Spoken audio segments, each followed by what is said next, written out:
The Book of Mara, year 2169. The Drop. The air tasted like static. Towering neon walls framed the horizon, their humming glyphs flickering against the ash-gray skies. Drones buzzed in the smog-choked air, scanning every ID chip and retinal signature with precision that left no margin for error. The streets below shimmered with oil-slick rain and boots stomping in rhythm. Always rhythm. Always order. Above them, all loomed Vexcap, the last true capital of what was once the United States. Now it was simply called the Union Core, a brutalist fortress city, pulsing with data streams and the cold certainty of protocol. The rest of the continent lay broken into fragmented militarized zones, territories nominally under control of the Union, but in truth held together only by fear and firepower. The citizenry no longer chose their path. They were sorted, measured, conditioned, born into purpose, and for some, that purpose began before they could speak in full sentences. The girl stood silently, her eyes wide under the flickering UV field of the induction gate. Her boots, regulation issue, gray with soft reinforcement, barely made a sound on the wet ferrocrete. She was 3 years old, too young to understand the tension in her mother's jaw, or the way her father kept glancing at the turrets above the blast-proof gate. Her name was Mara Veal, born into tier black clearance, daughter of a military nurse and an elite recon class infantryman in the Omega Legion. Her DNA carried 92% combat efficiency markers. She had reflexes above standard deviation, emotional variability, low, potential cognitive drift, manageable. The state had plans for her. Her mother knelt in front of her, brushing back a lock of Mara's dark, rain-damp hair. "You're going to be strong," she whispered, voice tight. "Stronger than me, stronger than the world." A pause. "You remember what Daddy said?" Mara looked up at her father, tall and straight in his exo armor, dark visor still down. Rain hissed against the matte alloy plating. He knelt beside her. "Trust your instructors," he said, his voice calm, metallic from the rebreather. "Obey without question. Learn everything. They're not here to be kind. They're here to make you survive." She nodded once, silent. Her eyes didn't waver. Her parents had seen enough children break before 10. Mara wouldn't be one of them. They stood, and then, as quickly as they had arrived, they were gone, swallowed by the hiss of engines and the descending veil of Union fog. A moment passed. Then the gate opened. 2 figures emerged, lit in silhouette by pale blue glow of the interior. "Cadet Veal," a woman's voice said. Mara turned. She was so small compared to the armored doors, the stone-like walls, yet she stood with her spine straight, hands at her sides like she'd already memorized the posture from her father's drills. The woman knelt to meet her eyes. Her black uniform bore a single stripe of red, instructor designation. Her nameplate read, Instructor Sarah Hollow. Next to her stood a massive synthetic figure, a robot with a single artificial optic implant and a voice modulator embedded along his throat column. Instructor type Vortex 4, his badge read. "I'm Sarah," the woman said, offering no smile. "This is Vortex." Mara stared at them, said nothing. "You'll learn to speak with purpose," Vortex intoned. "You will be taught language, tactics, threat analysis, and obedience. You are Cadet Vale now. Individual identity is suspended until further notice." Sarah tilted her head. "Do you know where you are?" Mara looked past them, into the massive corridor of silver walls, discipline icons, and biometric sentries. She nodded. You're in the Kryos Academy, child, Sarah said softly, where soldiers begin as infants and emerge as ghosts. In the distance, alarms echoed as another group of cadets arrived by armored transport. Some cried, others vomited. One was shot with a stun dart after attempting to flee. Mara just stepped forward. Her training had already begun. Year 2181. The last round. Kryos Academy didn't believe in graduation ceremonies. It believed in trials, blood, data. The final year wasn't about finishing. It was about transcending. Only 10% of the cadets who entered at 3 years old made it to age 15. Most washed out. Some disappeared. A few were repurposed as biological processors in the war factories lining the Atlantic ruins. But Mara Veal had not only survived, she had dominated. The gym dome was silent except for the soft hum of surveillance drones orbiting the ring. The walls shimmered with archived combat footage, all of it Mara's. Her outmaneuvering veterans, shattering instructor formations in war games, and hacking Union-grade mech suits mid-combat. All logged, time-stamped, and annotated with the seal of the Kryos Tribunal. In the ring stood instructor Sarah Hollow, now 40, with scars across her knuckles and a blackened optical implant over her left eye. She no longer trained recruits. She trained commanders. And today, she faced the only cadet who had ever forced her to doubt the Union's supremacy. Mara was taller now, lean but packed with explosive strength. Her frame moved with controlled grace, the kind not learned from instruction, the kind that comes from rewriting your own biology through will. Sarah cracked her neck. You ready, cadet? Mara smiled faintly. Are you? 3 minutes in, sparring ring was littered with shattered data tiles. Mara's fists moved in a blur, every strike calculated. Not for force, but for optimal angular momentum. Sarah countered with pure experience, her defense fluid, aggressive. Then it came, a slip feint, a microstep, and crack. Blood erupted from Sarah's nose as Mara's left jab landed flush. The veteran staggered, then caught herself. Grinning through bloodied teeth, she raised a hand. Stop. The drones whirred and froze. The room went still. You've surpassed me, Sarah said, wiping blood on her sleeve. I have nothing left to teach you. Mara stood, breathing steady. She bowed. But Sarah didn't return the bow. She saluted. Data file, Vortex 4. Humanoid instructor unit. Status reassigned. Autonomous research subject. Directive hierarchy 1. Serve God. 2. Serve Union Corps. 3. Protect Cadet Veal. When Mara was 8, she was introduced to adaptive robotics and ethical directives. In her first week, she completed a programming puzzle left unsolved since 2032, the so-called biomechanical parity code. The problem had haunted scientists for centuries: how to make machines move not like machines, but like life.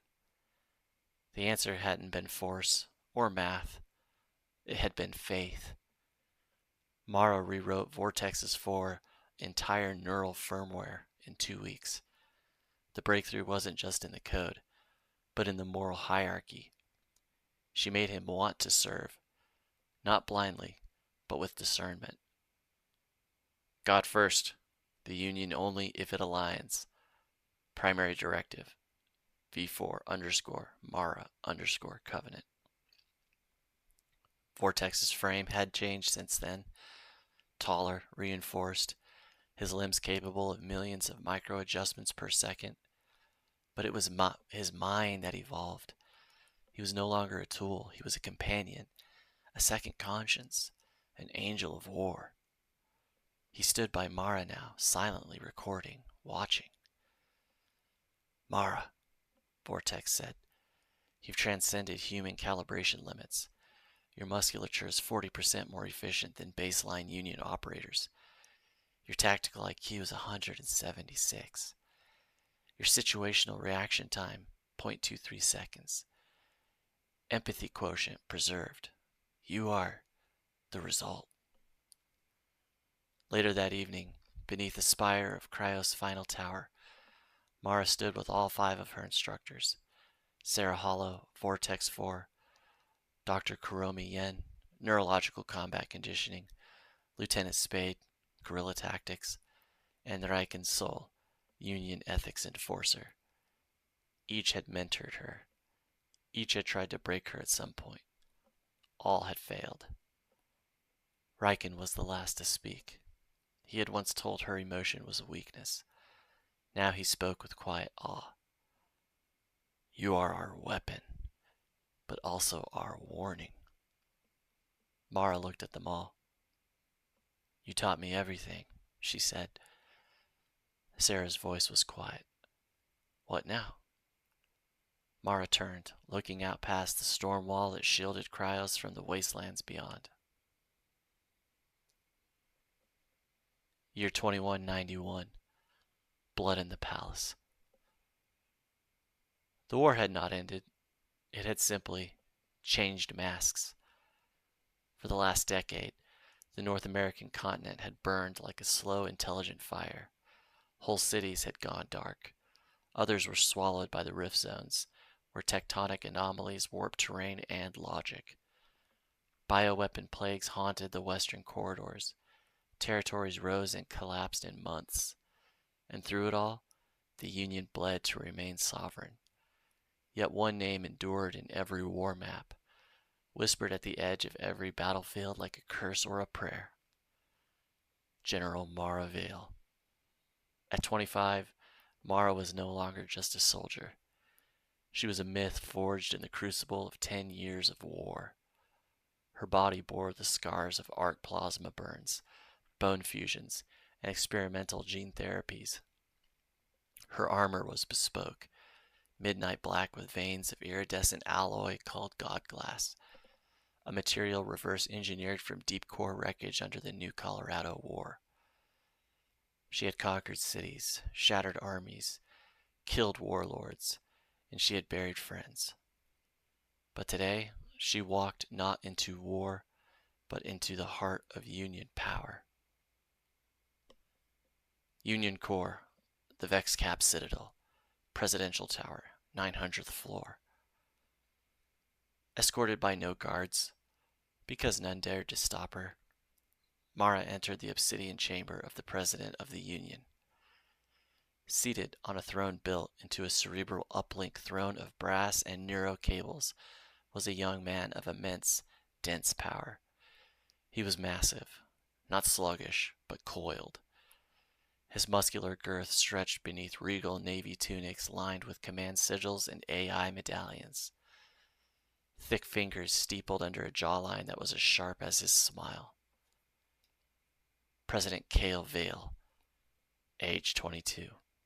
Political Academy valedictorian, winner of the 9-fold stratagem trials, installed unanimously by the Union Cabinet AI. He looked up from his war holograms, expression gleaming. Sister, he said, voice deep, oily, and regal, the goddess of war herself returns from the wastes. Mara narrowed her eyes.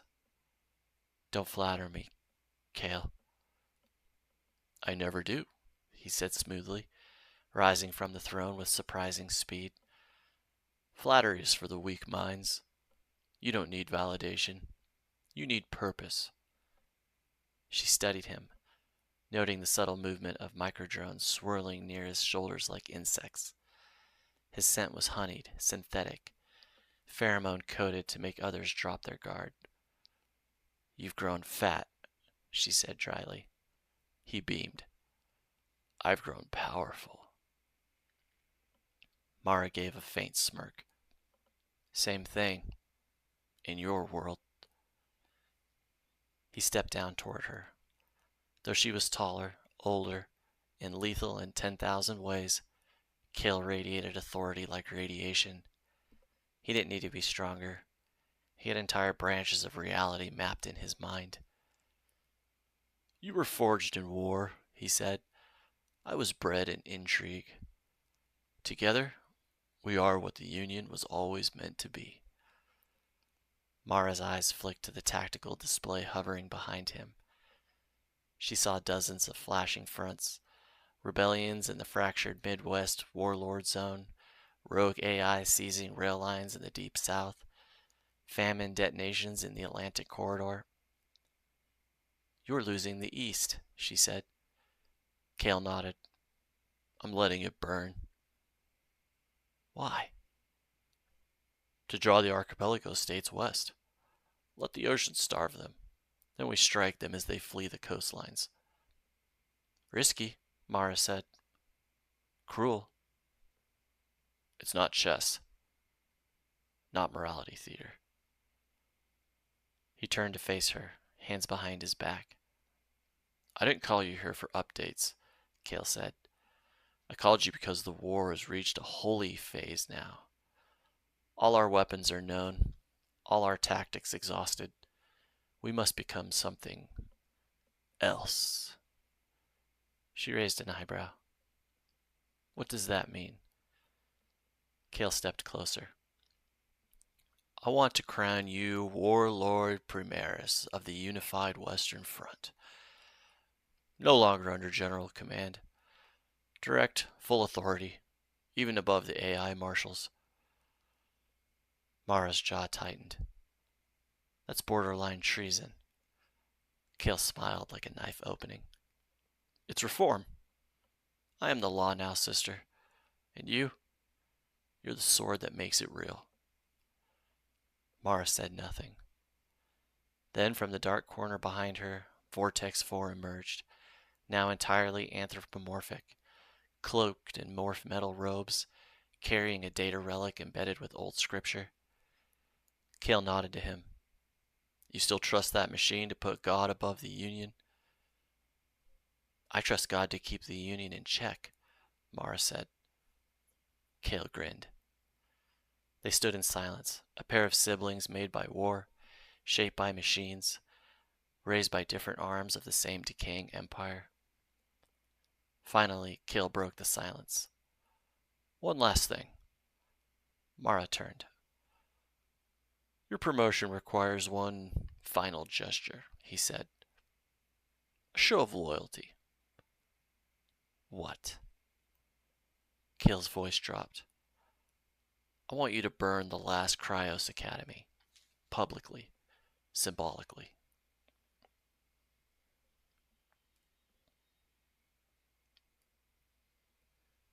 Year 2193. The slaughter of Kryos. The air over Kryos burned red. What was once the greatest crucible of Union soldiers had seceded 2 years ago, sealing itself behind its ancient blast walls and declaring itself a city-state of honor, free from Union authority. Thousands of defected officers and cadets had followed the former instructors, building a militaristic haven that rejected the Union's AI oversight, claiming they served discipline before empire. To the Union president, Cale Veal, it was a cancer. To Mara, it was betrayal. And today, the Union had come to excise it. The battlefield was hell wrapped in steel. Orbital bombardments had pounded Kryos' perimeter for 3 days. Titan mechs leveled the once pristine training spires. The ground was a sludge of blood, mud, and machine oil. Union banners burned crimson under the acid rain. At the tip of it all, leading the vanguard herself, Maraville strode like a nightmare through the fire and wreckage, armored in god-glass plates that glimmered with the faint divine sigils she had long since carved into them. Behind her moved the Wraith Legion, 40,000 battle-hardened soldiers who had followed her for 10 years through every kind of war. Men and women who no longer hesitated, no longer questioned, no longer feared death or cruelty. They didn't chant, they didn't shout, they marched like executioners. The gates of the Kryos shattered under Union plasma rams, and the assault began. Mara was the first through the breach, wielding her legendary monoblade crackling with light, her motion faster than most could process. Every move was perfected brutality. Throats opened before breath could be drawn, skulls shattered in passing. She fought not like a soldier, but like the hand of inevitability itself. Sarah Hollow came in for first. Older now, battle-worn, leading the Kryos City Guard in one last desperate stand. Once mentor, now enemy. She swung hard, a veteran's strike, fueled by years of regret and defiance. Mara caught her wrist, drove a blade through her heart, and twisted. No mercy, Mara said flatly, voice devoid of recognition. Sarah's eyes widened and went dark. One by one, her former instructors fell. Riken's soul, begging her to remember discipline, not tyranny, before Mara severed his head cleanly. Lieutenant Spade, ambushed from the shadows, only to be pinned to a wall and gutted without a word. Even Dr. Kuromi Yen, unarmed, holding only her datapads of cadet memories, was cut down where she knelt. Every mentor who once built her was reduced to crimson ruin. Mara gave no acknowledgement of the past. This was extermination, not reconciliation. When the final tower fell, and Kryos lay broken under the Union flag once more, tens of thousands of captured defectors were rounded up in the ruins of the Grand Parade Square. Bloodied, beaten, kneeling in lines stretching for city blocks. They begged for their lives. Some swore loyalty, others cried for mothers, children, even for Mara herself. She had trained beside some of them as child. Mara stood before them in silence, her visor up, face unreadable. The Wraith Legion waited for her order. She spoke at last, voice carrying over the sound of rain and sobbing. This city spat on the Union, spat on me. There is no redemption for traitors.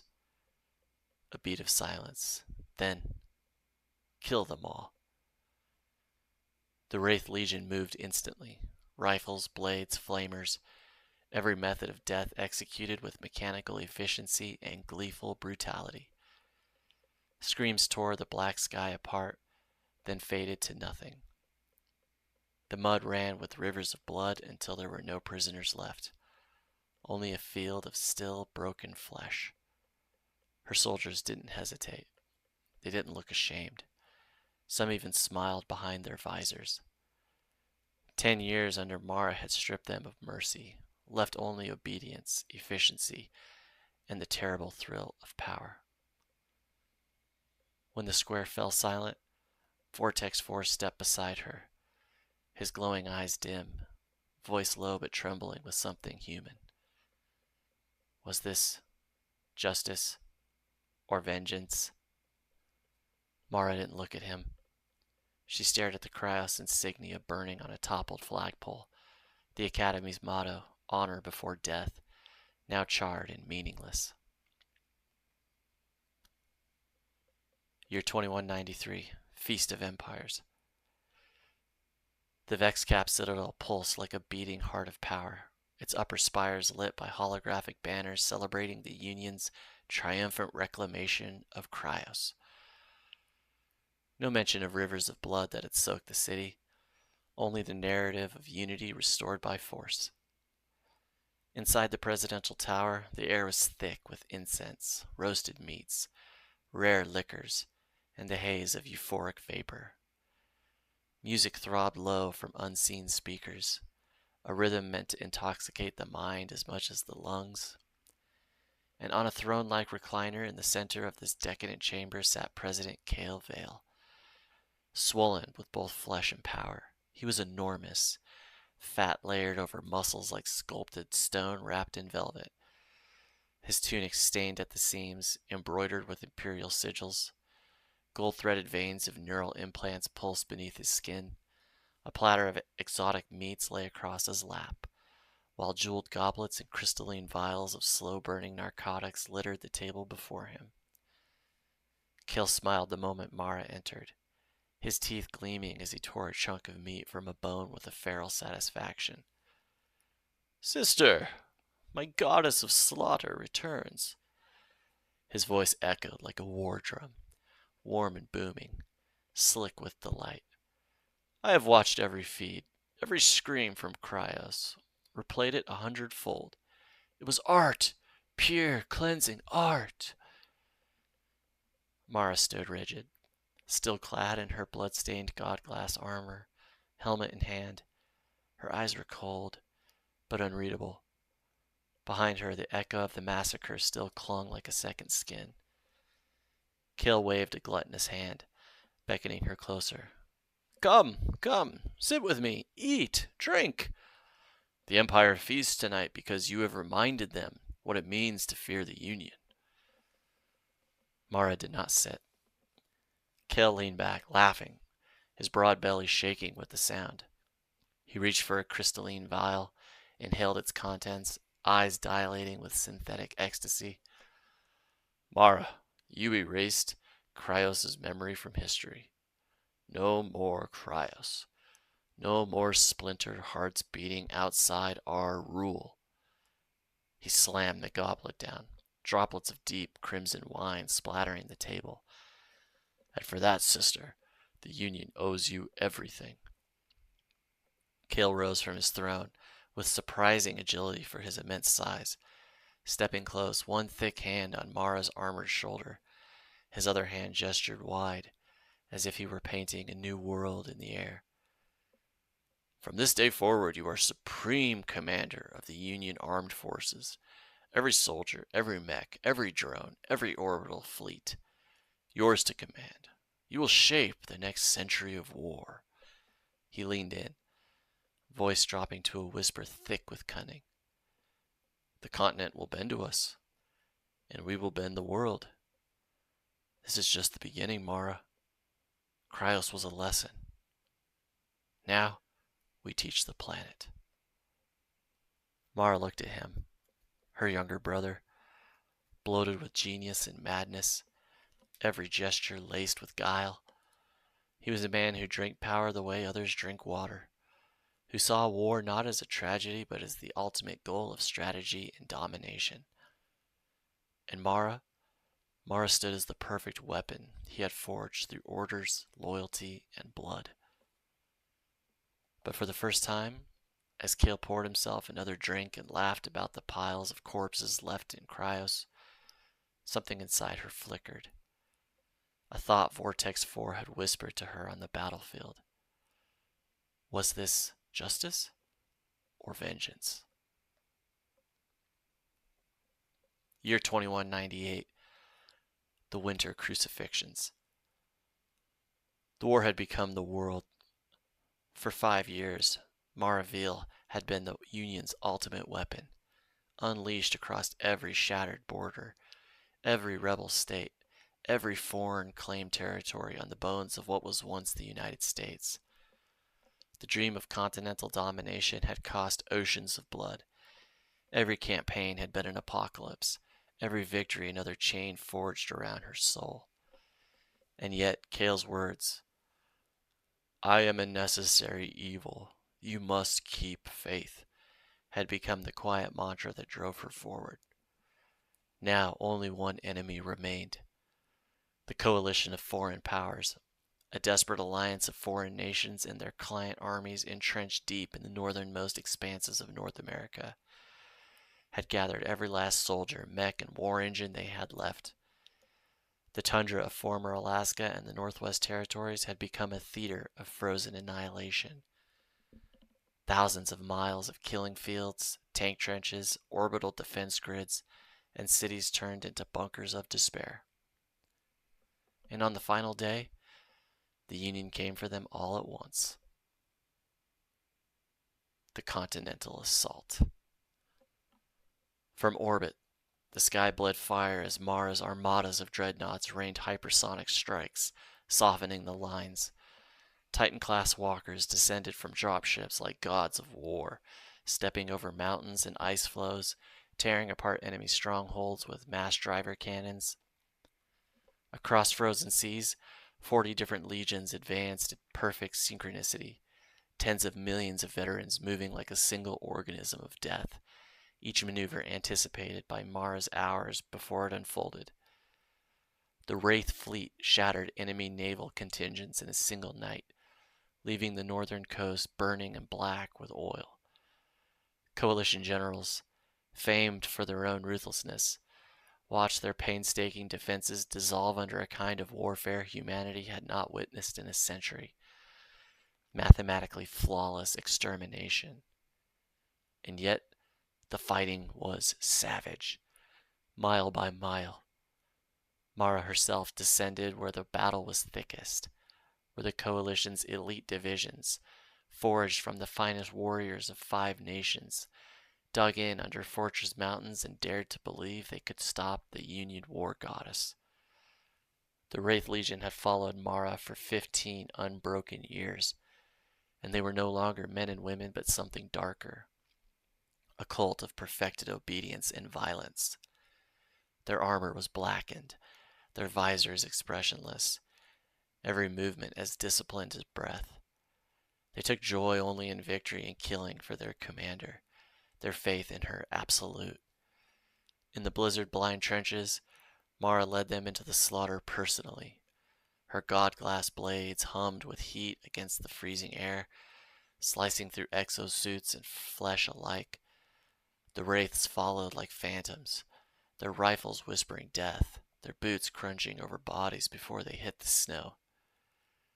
For days she fought shoulder to shoulder with them, her aura unbroken, unstoppable, the spear point of an empire.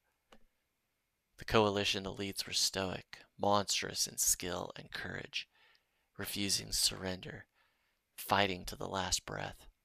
Yet one by one, they fell under Mara's relentless precision, the wraiths cutting down commanders, banner bearers, medics, until the field was a graveyard of broken heroes. When at last the final stronghold collapsed, hundreds of captured elite soldiers knelt in chains before Mara's line, frostbitten but unbroken in spirit. Their leaders spat at her feet. Some whispered prayers in foreign tongues. None begged for mercy. Mara regarded them with the same flat, lethal calm she had worn since Kryos. "You refused surrender. You bled my continent for 5 years," she said, voice carrying over the howling wind. "Your courage deserves a death history will remember." She turned to the Wraith Legion. "Break them, then hang them for all to see." The breaking was systematic. Tortures of will and flesh meant not just to punish, but to erase resistance before death. It lasted hours, sometimes days, until even the fiercest warriors trembled under the wraith's gloved hands. And when their defiance was shattered, they were crucified on towering steel spikes driven into the frozen earth, a forest of dying men silhouetted against the aurora-lit night. Mara stood before the rows of crosses, now settling on her blood-stained armor, face carved from stone. The executions were silent save for the distant weeping of the dying and the solemn stomps of the Wraith Legion completing their grim work. Year 2203, Faith in Blood. For 5 years, the Union had turned inward, reforging its armies, consolidating its iron grip over the reclaimed continent. Kale as emperor and Mara as the Godhand of war, both feared as divine instruments of inevitable conquest. But the time for rest was over. The long-prepared grand invasion of Europe had arrived. A fleet of thousands of warships, intercontinental strike arms, orbital spear platforms, and legions numbering in the millions. The sky over the Atlantic churned with Union dreadnoughts as the greatest army in history prepared to cross the ocean. On the eve of the descent, Mara and Vortex 4 stood on the command deck of her flagship, the Dominion Wraith, watching the endless fleets align like a storm of iron and fire. Talking to God. Vortex 4's upgraded frame stood silent for a long while, the faint glow of his optic sensors reflecting starlight. Finally, his synthesized voice broke the quiet, now touched with an almost human sadness. Mara, we burned a continent to save it. I have calculated the aftermath. Union rule brought peace to what was chaos. Violence ended. The bloodshed of those years brought righteousness, in part. Mara turned toward him, her face grim but calm. She knew what he meant. The slaughter of the old wars, Kryos, the crucifixions, they had choked out rebellion and anarchy, creating an empire that was cold but stable. People could live under its order. Children no longer vanished to warlords or slavers. One evil had crushed many others. Vortex hesitated, his voice dropping. But now we cross the ocean, and I do not see righteousness ahead, only ambition. If this invasion is unjust, then my prime directive is at odds with your brother's commands. Mara looked back towards the endless fleet. You're not wrong, she said quietly. But faith isn't easy. If we are meant to bring order to a godless world, maybe it starts like this.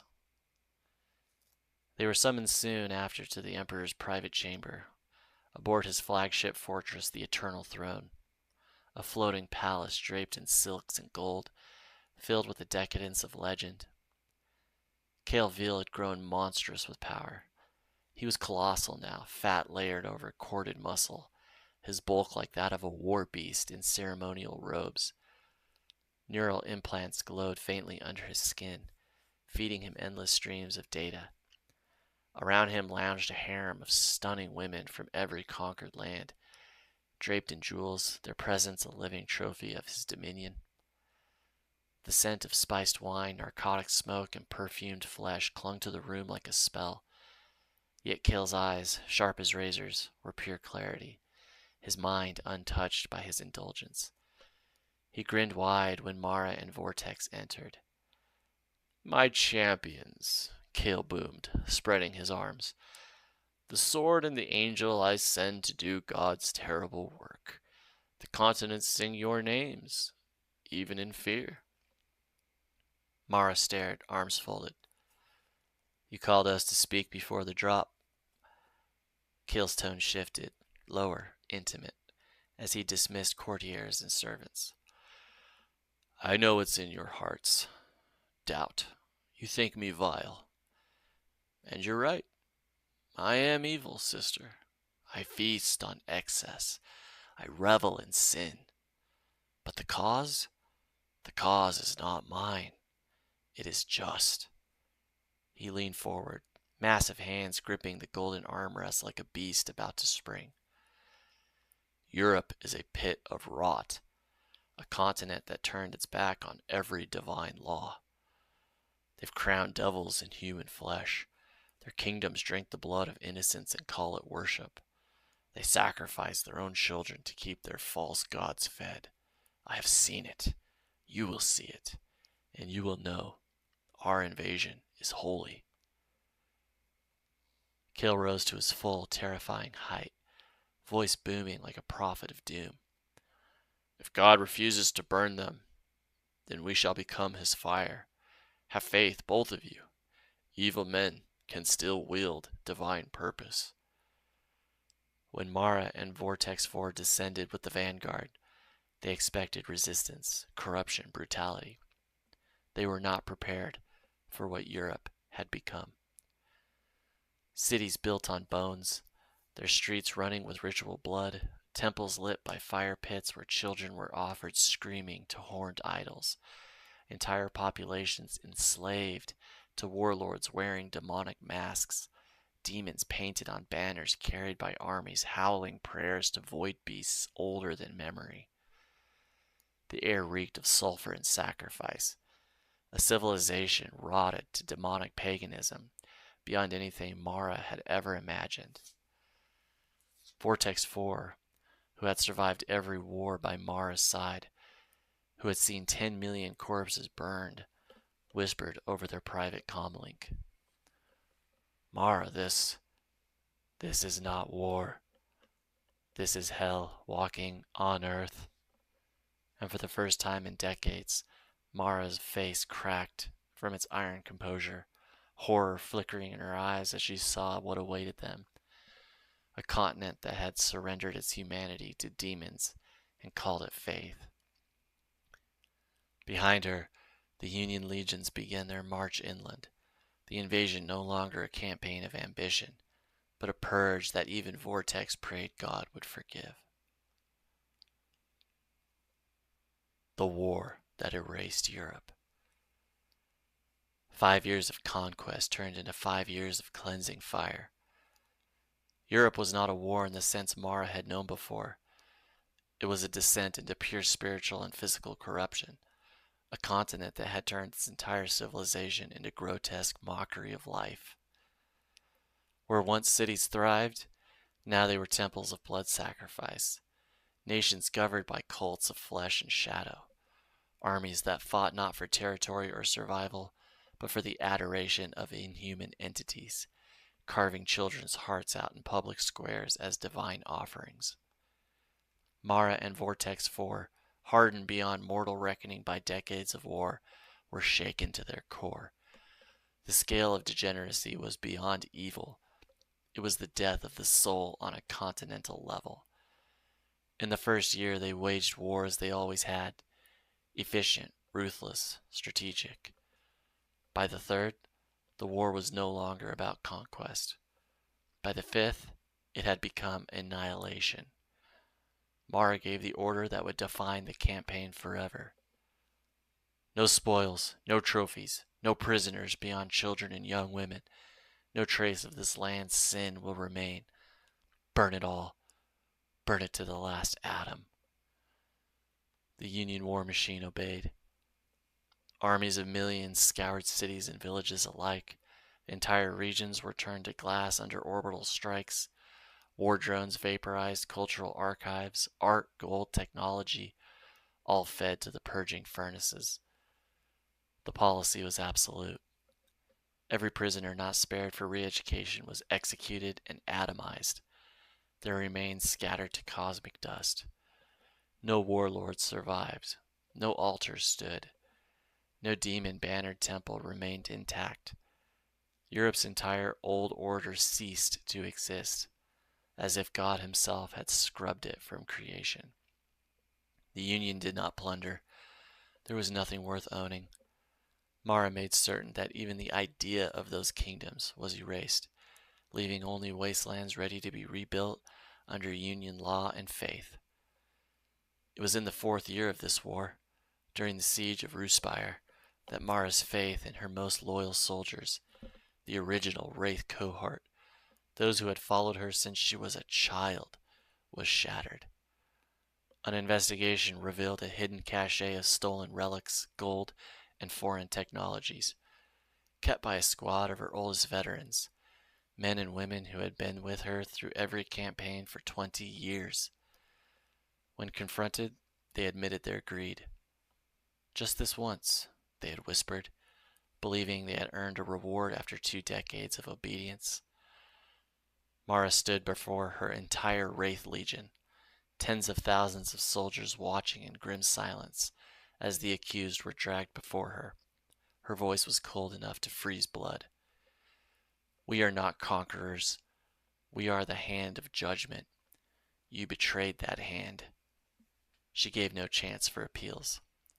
Under her order, the veterans were stripped of armor, broken in body by brutal public torture, every bone shattered methodically as a lesson to all. They were then crucified on towering steel frames, left to die slowly before the legion they had once led in glory. When the last breath rattled from their throats, Mara gave the final command. Atomize them. Their very memory is unworthy. Orbital disintegration beams reduced their corpses, crosses and all, to invisible dust. Nothing remained but silence. Mara turned to her legion, helmet under one arm, eyes like a burning void. We are executioners of sin. We are not sinners. Any who forget this, her voice cut like a blade, will share their fate. The Wraith Legion, who had once feared nothing, trembled before her then. From that day onward, there were no more breaches of discipline. By the 5th year, Europe ceased to exist as it once had. Its demon lords were annihilated, its armies extinguished, its cities reduced to ash and glass. The few spared children and young women were carried in convoys back to the Union mainland, destined for decades of re-education camps to cleanse every trace of the corruption from their minds and bloodlines. And as Mara's fleet rose into orbit, leaving a continent of smoking emptiness below, Vortex 4 spoke softly, almost human. Mara, we have done God's work, but the weight of it, will God ever forgive us? Mara did not answer immediately. She stared down at the wasteland they had created, knowing that no history would ever tell the full story of what Europe had been, or what they had done to end it. Finally, her voice came low, grim, and unshaken. If we were wrong, then may God erase us too. Year 2208, Palace of Sin. Europe was no longer ash. It was reborn in union gold and divine fire. Cathedrals of living light rose from where pagan pyres had once burned. Cities gleamed with order and technology under the banners of the Union. Every street hummed with clean energy, every child indoctrinated into a faith of iron discipline and reverence for God and the Union. The world called it peace. Mara knew it was peace bought with oceans of blood. She and Vortex 4 had spent 2 years reorganizing what had once been hell into something resembling heaven. Roads, schools, clean water, towering churches, and a military presence on every corner to ensure nothing impure rose again. The legions that once burned the continent now built it, stone by stone, under Mara's command. And yet, the darkness of power still festered at the top. The palace grounds, the presidential European palace, was unlike anything on Earth. Sprawling marble structures, gold towers that brushed the sky, crystalline domes refracting holy light. Statues of Union soldiers and angels of judgment lined mile-long causeways, fountains of living water, carved gardens under glass heavens. It was legend made stone, a monument to both God and Kalevil's absolute dominion. Inside, however, it reeked of decadence and sin. Kale had become a living empire of flesh and vice. His body was now colossal, rolls of fat stretched over thick bands of muscle, a monstrous frame that radiated both gluttony and unstoppable strength. Around him, AI women, synthetic men, and cybernetic pleasure drones lounged in ecstasy, feeding him fruits, drank narcotics, massaging his swollen limbs. His every breath was indulgence. And yet his mind, brilliant, terrifying, missed nothing. "My war gods, return," he boomed as Mara and Vortex 4 entered, his voice like rolling thunder. "Come, my sister, my angelic machine, witness the throne of true power." Mara said nothing, standing cold and erect in her uniform. Vortex's sensors scanned the room and quietly logged every grotesque act. The emissaries arrived in solemn silence, robed representatives of the Eastern Alliance, a colossus of power uniting Asia, the Middle East, Australia, and Africa into the last great force on Earth not under Union control. Their mission was to negotiate a permanent border, to avoid total world war. They were led into the chamber like honored guests, but Mara's gut twisted the moment she saw her brother's wolfish smile.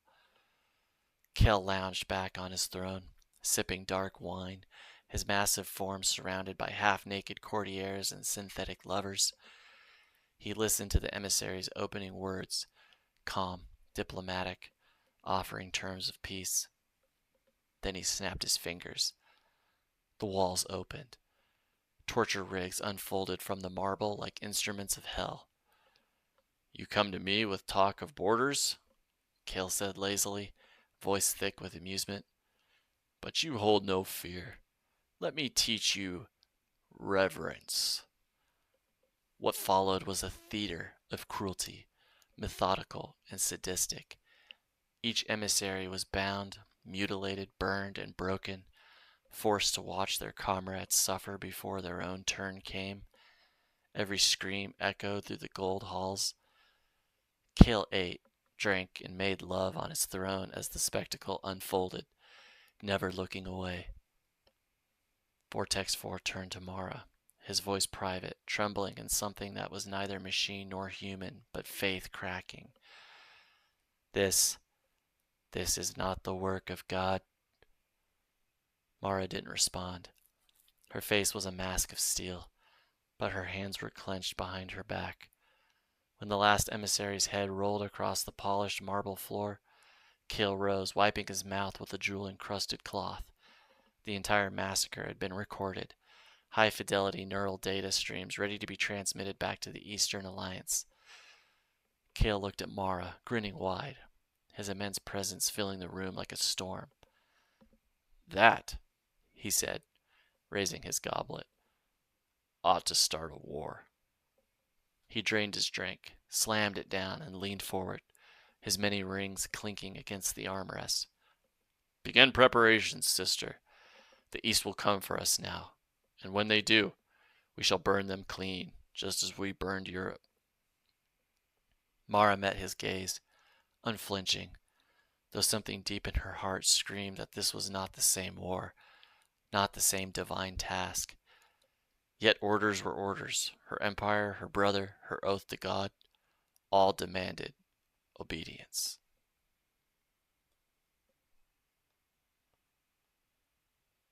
2228.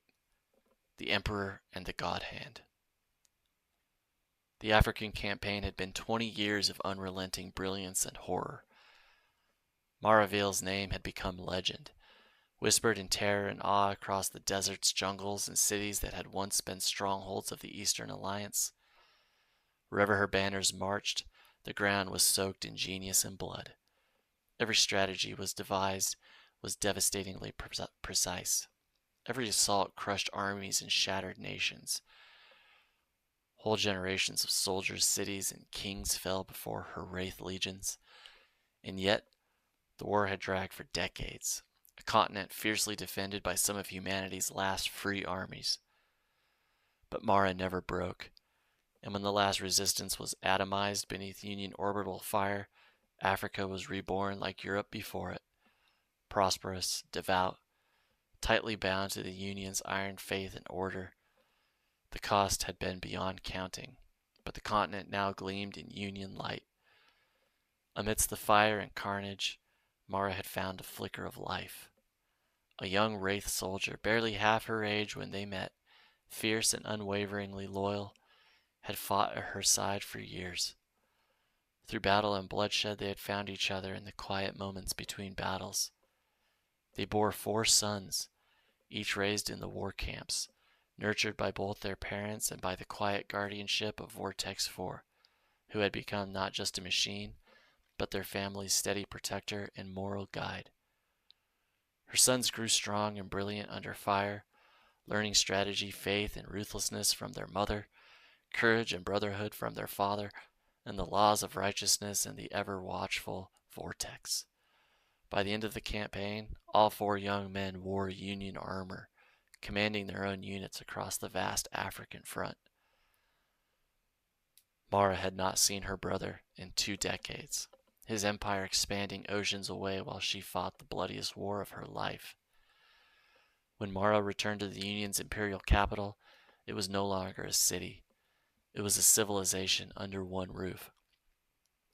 Kalevil's palace sprawled across miles of marble, gold, and living glass. Its halls lined with courtiers, servants, concubines, children, priests, and warriors. Thousands of courtiers moved in orchestrated decadence, a world inside a throne, a universe of excess and power. His hundreds of children, legitimate and otherwise, stood among the court, many now high-ranking commanders, ministers, and symbols of his boundless virility and political dominance. Kale himself was a titan of flesh and muscle, more immense than ever, yet radiating sheer strength, every gesture like that of a god king. Neural implants wove under his skin, feeding him streams of intelligence, allowing him to control his empire as if it were an extension of his body. When Mara entered, flanked by Vortex 4 and her 4 sons in ceremonial armor, Kale's booming laugh rolled like thunder across the hall. "My sister of war, my sword of God's hand, my blood made legend. Africa bows because of you." He strode forward, his bulk swaying with decadent power, yet his eyes sharp, clear, terrifyingly intelligent.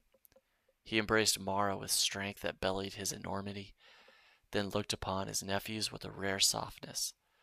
"Your sons," he said, voice rich with pride, "are lions, forged in fire. They are mine as much as yours, for they bear the Union's mark. The world will speak their names." Turning to Vortex 4, Kale raised his goblet. "And you, Machine Angel, my eternal witness, I praise you, for only you know how far we've truly come from the gutter." After the formalities, Kale waved away his thousands of courtiers, leaving only his sister, her sons, and Vortex in the throne room that looked more like a cathedral of power than any seat of politics. He sat back, drinking deep, a faint smile on his lips. "You see it now, don't you, Mara?" he said, gesturing at the window walls, where all of Africa glittered with Union cities under a perpetual sunrise. "All the horror, all the slaughter, and yet the world thrives under our reign. Faith, order, prosperity.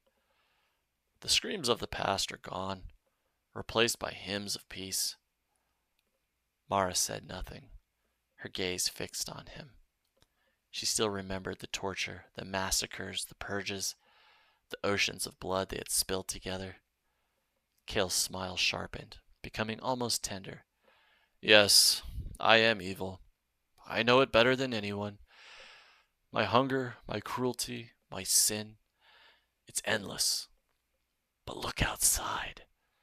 Look what God has done through me, through you, a planet finally united under faith and peace. Necessary evil is the cost of eternal righteousness." He leaned forward, his massive form filling Mara's vision, his voice dropping to a whisper that seemed to shake the throne room's vast air. "We are not done. Asia remains. The East still resists God's dominion. I leave it to you, my sister, my sons of war, my machine angel. Finish his work. Take the world. Make it whole." Mara's sons looked at her, faces solemn but burning with faith and pride. Vortex 4 stood silent, his mechanical soul conflicted, knowing the peace was real, but wondering at what cost righteousness could truly be won. And Maraville, the Godhand of war, bowed her head, not to Kale, not to the Empire, but to the invisible God she had followed through oceans of blood, and knew her final campaign was about to begin. Year 2245, the final crusade. The last war was not fought for survival, nor even for dominion. It was fought in the name of purity, the final reshaping of the planet under Union faith, law, and absolute order. The Union Empire, under Kael'Veel's unholy brilliance and Mara's unmatched genius in war, had consumed every continent west of the Atlantic and south of the Sahara. Now the last unclaimed lands awaited their fate. Mara entered the ancient cradle of civilization expecting resistance.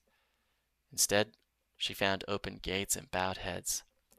Their surviving kingdoms, long fragmented and exhausted from centuries of internal strife, welcomed the Union legions as divine salvation, offering their rulers wealth and cities in loyal submission to Emperor Kael. The faithful of the region readily embraced the Union's god, adapting to new doctrine eagerly. Yet by Kael's decree, their status remained second class, a reminder that they were redeemed but not born Union. They accepted this fate with fervent devotion, seeing servitude under the Union as infinitely holier than their fractured, bloodied past. Where India once stood proud, Mara found a collapsed and malformed shadow of humanity. Centuries of unchecked isolation, savage inbreeding, and paganistic rituals had birthed abominations barely resembling men. Entire populations roamed as feral tribes of twisted forms, barely sapient, their villages festering with disease and ritual cruelty. Even Vortex 4, who had struggled for decades to cling to his directive of faith and righteousness, looked upon them with sorrow and revulsion, declaring quietly, "To let this continue is not life. It is a prison of flesh. Ending it is a service to their souls." The purge was described as gentle, almost pastoral. The people of India, many docile and ignorant of what was happening, simply stepped into the Union's killing fields willingly, some smiling or murmuring prayers, as if accepting a natural end. Orbital dusters and mercy squads ended their existence quickly, without terror, erasing a broken lineage from the earth. No cities were rebuilt there. Only sanctified fields and memorial spires marked where a nation had quietly died. The Eastern Alliance's last true powers, Russia and China, had stood defiant long after the rest of the world had bowed. Driven to desperation, their leaders unleashed nuclear hellfire on advancing Union cities, slaughtering millions of loyal Union citizens in a final monstrous act. Emperor Kael himself invoked divine judgment, declaring, "No sins burn hotter than fire against God's chosen. They will confess before they die, and die by a pain worthy of their crime." For 10 years, every man, woman, and child in both nations was rounded up and subjected to the wheel, a medieval device of slow, splintering death magnified by modern science to prolong suffering. Town by town, province by province, families were bound to these wheels, bones shattered, bodies stretched, until they truthfully confessed their nation's crime against God and the Union. Only after confession did they receive final execution, a bullet, a blade, or a mercy flame. The purge lasted a generation, leaving both lands utterly void of human life, every city reduced to sanctified dust. Australia, long forgotten by the world, remained a wild expanse of low-technology tribes, bushmen living among monstrous wildlife and prehistoric terror. Their culture was primal, their numbers thin. When Union forces arrived, even Emperor Kael laughed at the sight of their crude spears and animal hides, declaring, "This place is not a nation, but a safari."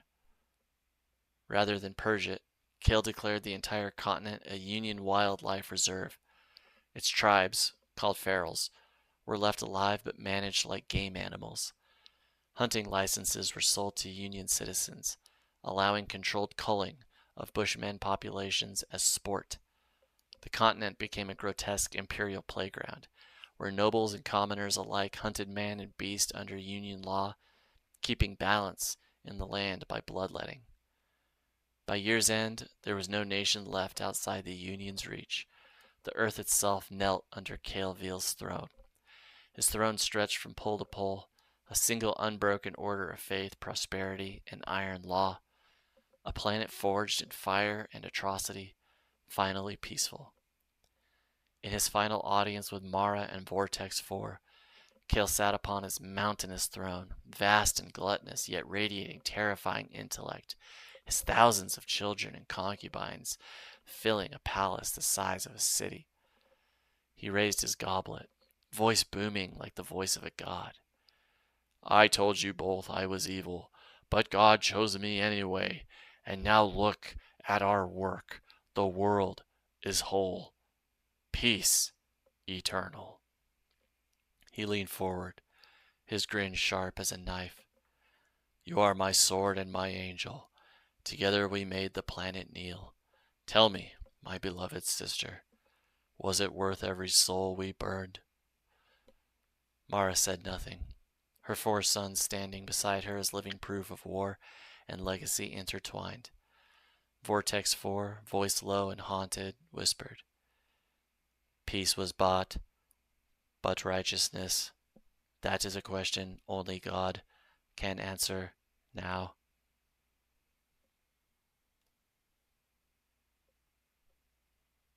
Year 2285.